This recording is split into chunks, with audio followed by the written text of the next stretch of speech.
Somewhere in your home, there is an object that caused a 3-day silence. A jacket, a coffee machine, a pair of trainers. It probably cost less than $100. And a few months before that, the two of you spent $2,000 on something and barely discussed it. That is the strange part. The size of the argument rarely matches the size of the purchase. If these fights were about money, they would get bigger as the numbers got bigger. They do not. Which tells you something simple and quite useful. They were never about money. In the next half hour, I want to show you what they are about. There are 4 things money can mean to a person. You lead with one of them. Your partner leads with a different one. Neither of you has ever said which. And almost every fight you have had comes out of that gap. Let us stay with that for a moment, because once you see it, you cannot unsee it. Think about the last 3 money arguments you had. Really think. Not the topic, the size. Almost everyone finds the same thing. The big decisions went through calmly. The mortgage, the car, the move. You sat down, you talked, you agreed. And then somebody bought something small without saying anything, and the house went cold for 2 days. That is not a person being unreasonable about $80. Nobody is unreasonable about $80. It is a person reacting to something the $80 represented, and usually they could not have told you what it was either. Here is a test you can run tonight, in your head, in about a minute. Think of the last thing you bought that caused trouble. Now imagine it had cost 10 times more, and you had both agreed to it in advance, sitting down on a Sunday. Would there have been an argument? Almost always the answer is no. 10 times the money, no argument. 1/10 of the money, 3 days of silence. Money is the only subject where people behave like that. Nobody argues harder about a small holiday than a big one. Nobody gets more upset about a cheap coat than an expensive sofa unless something else is going on underneath. And something else is always going on underneath. So, if it is not the amount, what is it? It is that the two of you are using the same word to mean 4 completely different things. When people talk about money, they think they are talking about one thing. They are not. There are 4, and everybody leans on 1 or 2 of them without ever choosing to. Safety, freedom, status, love. Let me show you what each one looks like in a real person, because you will recognize somebody in the first 30 seconds. This person checks the balance when nothing is wrong, not to find something out. They already know the number. They check it because seeing it helps. To them, money is a wall between their family and something bad. Every purchase takes a brick out of the wall. Not a big brick, but they feel it come out. From the outside, this looks like being careful, or mean, or controlling. From the inside, it is none of those things. It is fear, quiet, constant, low-level fear, and they have almost certainly never described it out loud because saying it makes it real. If you live with this person, understand one thing. When they question a purchase, they are not questioning your judgment. They are checking the wall. You can usually spot this person by what they do when things are going well. A good month arrives. More came in than went out. Everyone else in the house relaxes slightly. They do not. They move the extra somewhere and say very little about it. And if you ask, they will say they just want to be sensible. What they are doing is making the wall taller while they have the chance, because in their experience, that chance does not last. They are also, very often, the person who cannot enjoy the holiday until the third day, not because they are miserable, because it takes them that long to stop calculating. And there is one more thing worth knowing about them, because it is the part that gets misread most. They will say yes to things for you far more easily than for themselves. The wall is not for them, it is for the household. Ask them to spend 40 on themselves and watch what happens. This person does not really want things. They want the ability to leave a job, a city, a situation. Money to them is not a wall, it is a door, and they will spend freely on anything that feels like living and resent anything that feels like being tied down. They will book the trip and refuse the sofa. They will change careers at 40 and not blink. They will look at a long contract the way other people look at a cage. From the outside, this looks reckless, or immature, or like they do not care about the future. They care enormously. They are just protecting a different thing. You are protecting against disaster. They are protecting against being stuck. You can spot this one too, and the tell is not spending. It is how they talk about time. They count in years, not in months. They will say things like, "I do not want to still be doing this at 50. They will describe a friend who quit and moved somewhere with a slight ache in their voice. They are not chasing luxury. Watch them closely, and you will notice they rarely care much about the quality of the thing at all. They care about whether it was chosen freely. That is why they will spend 300 on a weekend away without blinking and then argue for a fortnight about a 2-year contract for something that costs 12 a month. The 300 bought a door. The contract closed on the 1st. If you live with this person and you keep offering them security, you will keep confusing them. They did not ask for security. They asked for a room. This is the one nobody admits to, and almost everybody has some of. To this person, money is standing, not showing off. That is the cartoon version. It is quieter than that. It is the wish to be seen as somebody who is doing all right. They feel a downgrade as a small public shame, even when nobody has noticed and nobody would care. The older car, the cancelled holiday, the house they had to explain. And here is the thing that makes it painful rather than shallow. Most people who lead with status learned it somewhere specific. They were the children whose families had less than everyone at school. They have spent 30 years making sure that never happens again. If you live with this person, the worst thing you can do is call it vanity. It is not vanity. It is an old wound with a very expensive dressing on it. There is a version of this that is easy to spot and an almost invisible version, and it is usually the invisible one in your house. The obvious version buys the watch. Everyone can see that one. The quiet version never buys anything showy at all. They just cannot bear to be the family that cancels. They will find the money for the school trip, which is slightly too expensive. They will not be the one who says no to the group holiday. They will host, over-cater, and be exhausted afterwards. From the inside, it does not feel like status at all. It feels like decency, like not letting people down.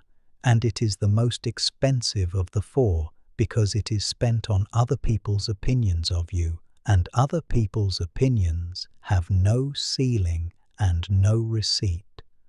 One more thing, this person rarely talks about money in a group. They will change the subject, which is worth noticing because the other 3 types usually will. This person shows care by paying. They picked up the bill. They bought the gift was slightly too much.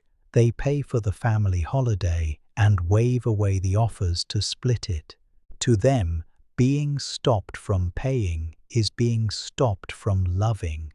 If you take the bill out of their hands, you have not saved them money.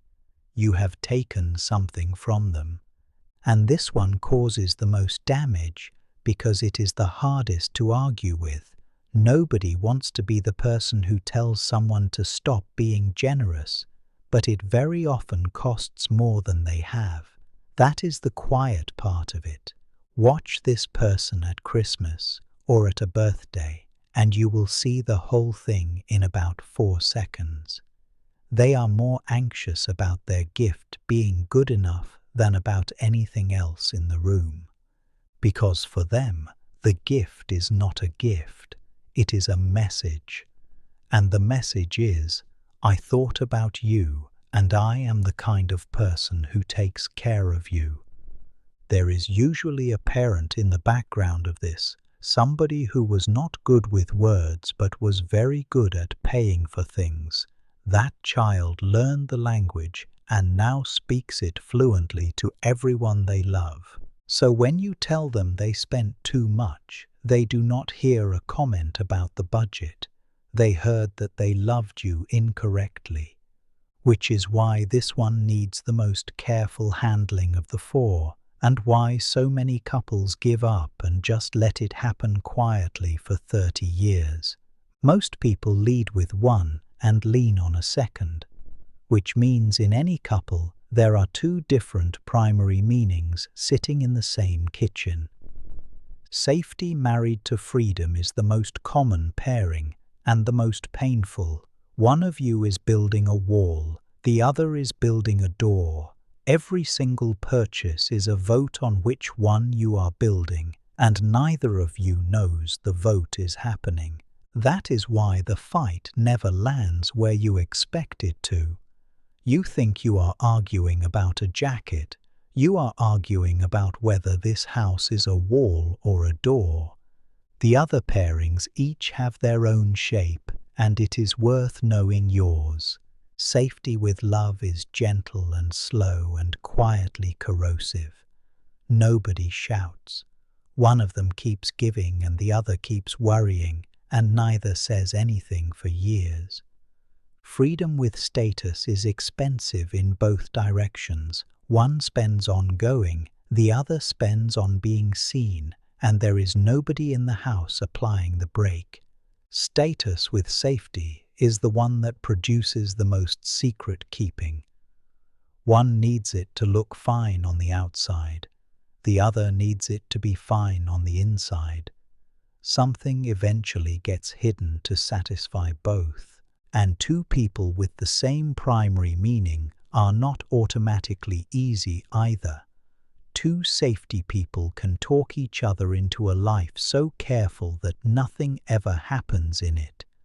There are no good pairs and no bad pairs. There is only whether you both know which one you are in. Now, the part that usually changes how people talk to each other about this. You did not choose yours. You absorbed it almost entirely before you were 10 years old. From a house you did not pick, watching 2 adults handle money in a way you were too young to judge.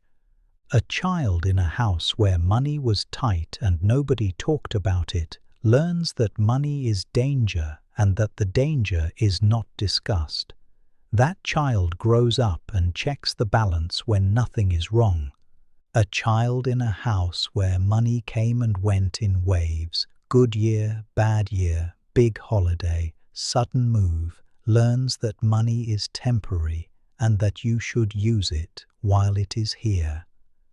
A child who watched a parent be embarrassed about money in front of other people learns that money is status and that losing it in public is the thing to avoid. And a child whose parent said very little but paid for everything learns that money is how love is delivered. None of those children decided anything. They just watched, and something set. which means when your partner reacts to a purchase in a way that seems completely out of proportion, you are not really watching your partner. You are watching a 9-year-old in a house you have never seen. That is not an excuse, and it does not settle anything, but it does change the tone of the conversation, and the tone is usually the problem.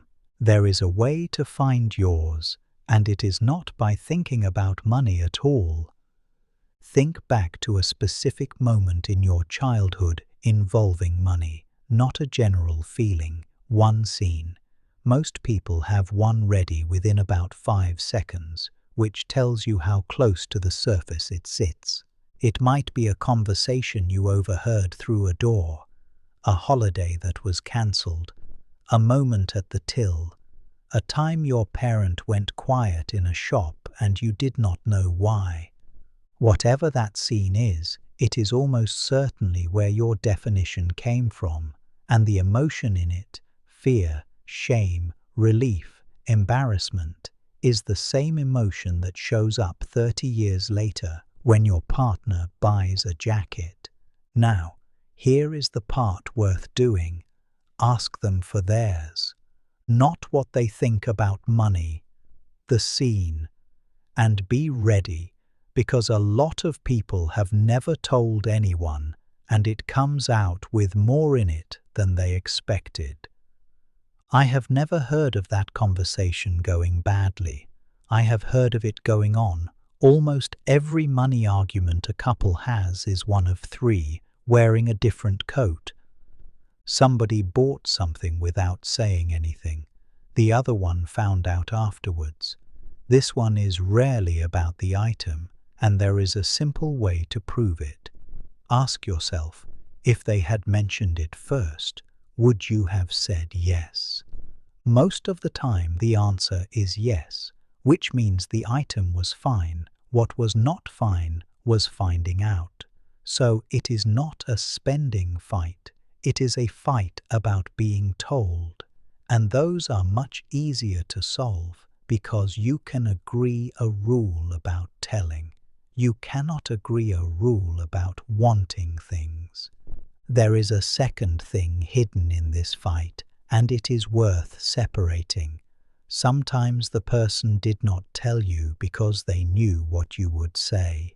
That is different, and it is more serious, because it means they have decided the conversation is not worth having. When somebody starts hiding small purchases from a partner, it is very rarely about the purchases. It is that they have run out of appetite for being questioned. And that is usually a sign that one of you has been checking the other one, rather than the two of you managing something together. If you recognize that, from either side, deal with that, not with the receipts. The receipts are the symptom. One of you earns more, sometimes much more. And underneath every conversation about money, there is a question nobody says out loud. Does the person who earns more get more say? Both of you have an answer. You have probably never compared them. And the answer is complicated because contribution is not only income. Someone is doing the school run. Somebody took the smaller job, so the bigger that the one could exist. Those are contributions, and they do not show up in a bank account.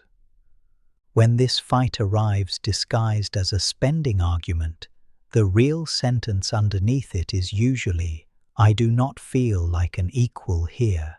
That sentence is very rarely said, and it is the only one worth answering. There is a version of this that runs the other way, and it gets discussed even less.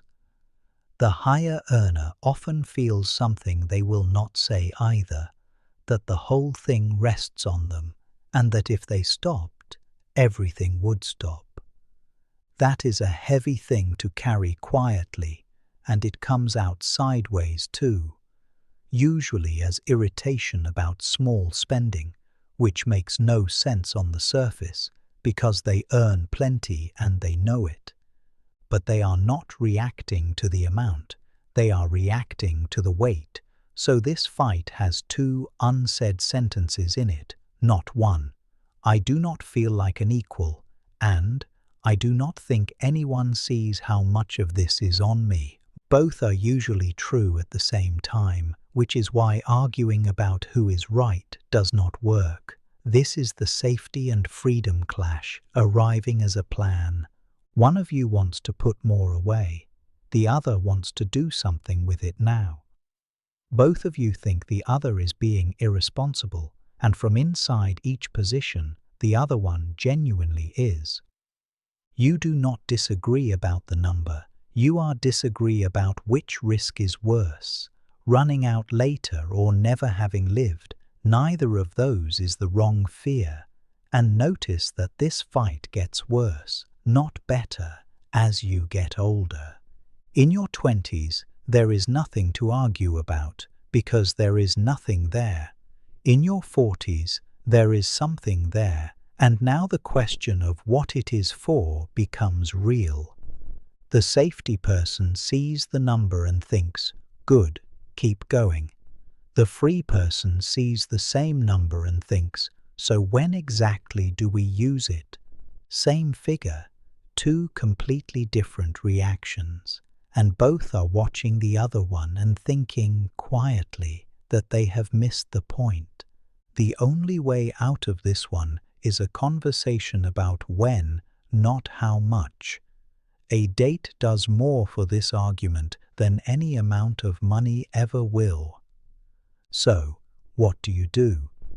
Not budgeting apps, not a spreadsheet. 3 things, and the first one you do on your own. Before you can talk to them about it, you must know which of the 4 you lead with. Safety, freedom, status, love. Most people know within about 10 seconds and are slightly embarrassed by the answer. That embarrassment is a good sign. It means you found the real one. You cannot ask someone to understand something you have not named yourself. And be careful of a common mistake here. Most people pick the one they wish they were. Freedom sounds better than status. Safety sounds more responsible than love. So, people choose the flattering answer and then wonder why nothing improves. So, use behavior, not self-image. Look at the last 5 things you spent real money on and ask what each one was for, not what you told yourself, what it did. The pattern will be obvious within about 2 minutes, and it will probably be slightly less noble than you would like. That is normal. Everyone is. Pick an amount. Under that amount, either of you can buy anything, and nobody explains anything, and nobody comments. It might be 50, it might be 300. The figure matters far less than the fact that it exists, because almost every fight you have had was under that line, and the line does something quiet and important. It says out loud that you are 2 adults, not one adult checking the other one. 2 things make this work, and without them, it falls apart in a month. First, the line must be low enough that it is real.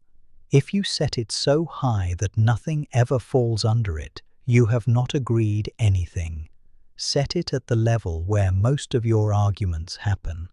Second, and this is the hard one, no commenting, not questioning, not commenting, no raised eyebrow, no what did that cost, no I see we are doing that now.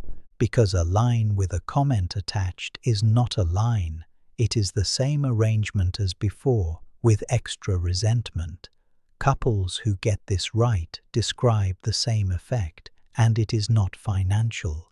They say the house got quieter. This is the whole conversation, and it takes about 10 minutes.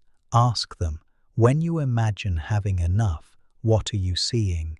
Not a number. The picture. What is happening in it? Who is there? What are you not worried about? Most couples have been together for years and have never once asked, and the answers are usually much further apart than either of them expected, which sounds like bad news and is the opposite. Because now you are looking at the real disagreement instead of arguing about a jacket. 2 rules for that conversation because it can go wrong. Do not have it during an argument. It is not a weapon and it will be heard as one. Have it on an ordinary evening when nothing is wrong, and when they answer, do not fix it, do not price it, do not point out that the thing they described is not realistic on your income. They are not asking you to arrange it.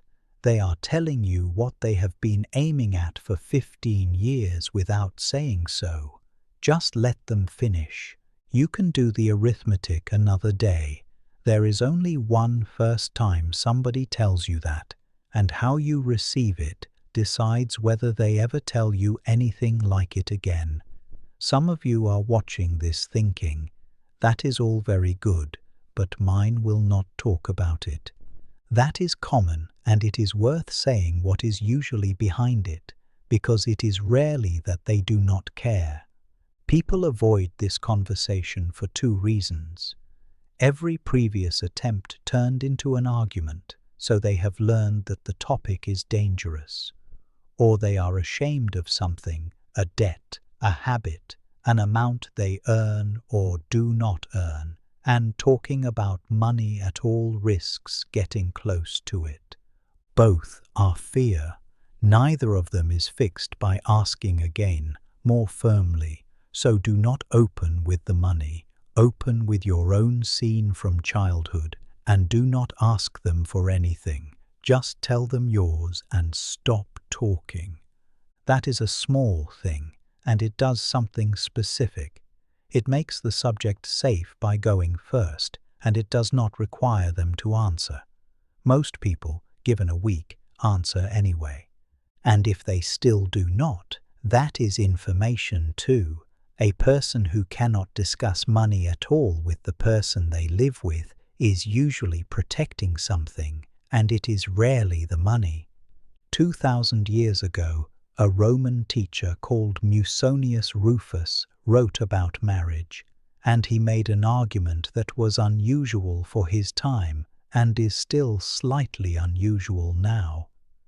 He said that a marriage held together only by usefulness is not a marriage, that 2 people sharing a household must share the aim of it, not just the costs of it. Otherwise, you are running a business with someone you sleep next to.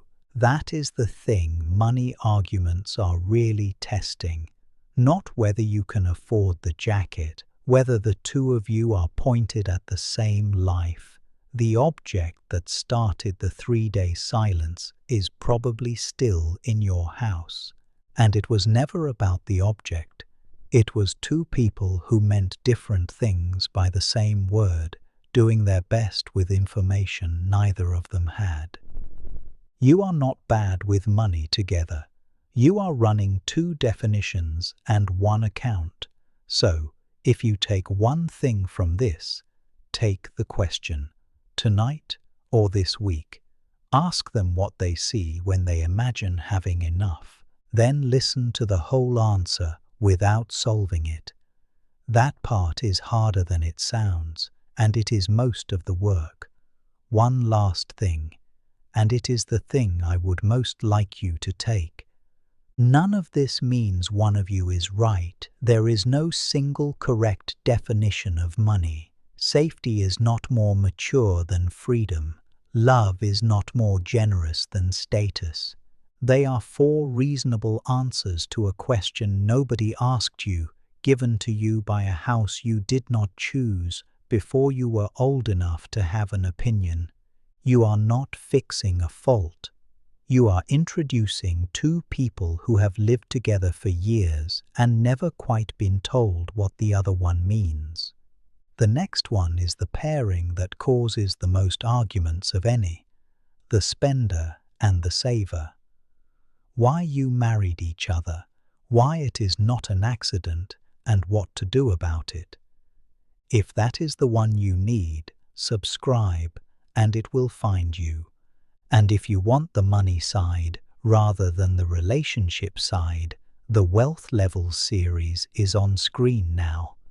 Start with the first one.